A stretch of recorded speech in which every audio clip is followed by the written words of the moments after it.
Thomas Gergely, directeur de l'Institut d'études du judaïsme, a choisi de recevoir notre équipe dans la grande synagogue de Bruxelles.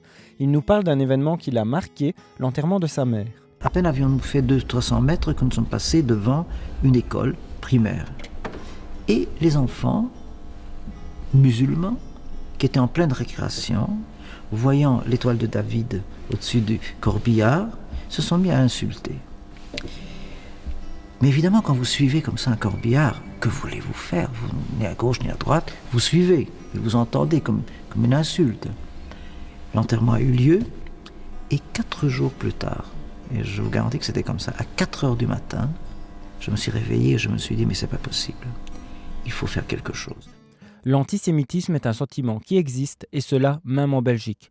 Preuve en est avec le témoignage de Thomas Gergely. Sa réaction, l'écriture d'une carte blanche que le journal Le Soir a publiée dès le lendemain.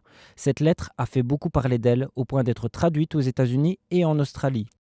La tuerie du musée juif du 24 mai dernier a choqué la Belgique entière et constitue une autre preuve que l'antisémitisme perdure. Mais beaucoup font l'erreur de confondre antisémitisme et antisionisme. Je dirais qu'il faut faire cette différence absolument parce que d'un côté, vous avez l'antisémitisme qui signifie la haine des juifs en tant que telle et qui est une forme d'hostilité aux juifs qu'a connue l'histoire.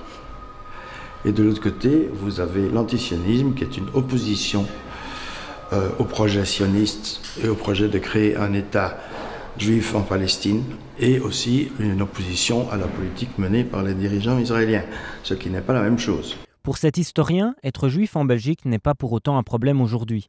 Mais pendant très longtemps, le judaïsme était interdit de citer, notamment pendant la Deuxième Guerre mondiale où l'antisémitisme était à son paroxysme. Il revient maintenant sous certaines formes, parce que justement il y a le conflit au Moyen-Orient, parce qu'il y a aussi une ignorance crasse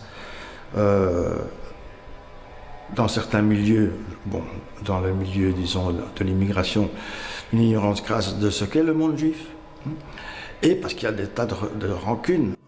Les années qui ont précédé la guerre 40-45 ont été très difficiles pour les Juifs avec la montée de l'antisémitisme, mais il ne faudrait pas faire l'amalgame avec ce qui se passe maintenant.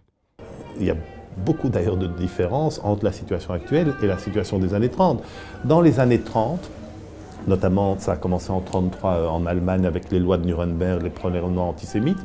Vous aviez donc certains pays européens où l'appareil législatif contenait des lois antisémites.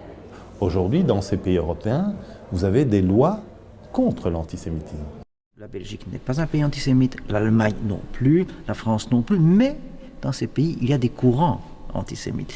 Dire le contraire, ce serait irénique, ce serait rêvé, ce serait faux. Joël Rubinfeld est président de la Ligue belge contre l'antisémitisme. Sa vocation provient de l'histoire de sa famille. Son père a fui l'Autriche en 1939 après l'annexion du pays par l'Allemagne nazie. Son grand-père avait lui aussi dû fuir sa Pologne natale. Idéalement, j'aimerais pouvoir vivre ici jusqu'à la fin de mes jours.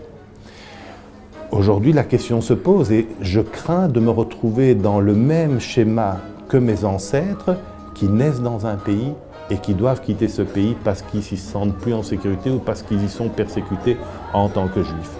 L'antisémitisme trouve sa source dans l'ignorance comme toutes les formes de racisme. C'est parce qu'on ne connaît pas l'autre qu'on en arrive à des situations de haine entre communautés. L'ignorance est la mère de tous les vices. Et effectivement, on commence à se comporter un peu mieux avec son semblable si on sait comment ce semblable est, vit, pense, quitte aussi à découvrir, ce faisant, qu'on n'a pas envie de vivre avec l'autre parce qu'il nourrit des idées insupportables. Mais en général, il se fait que ce que nous ignorons nous fait peur.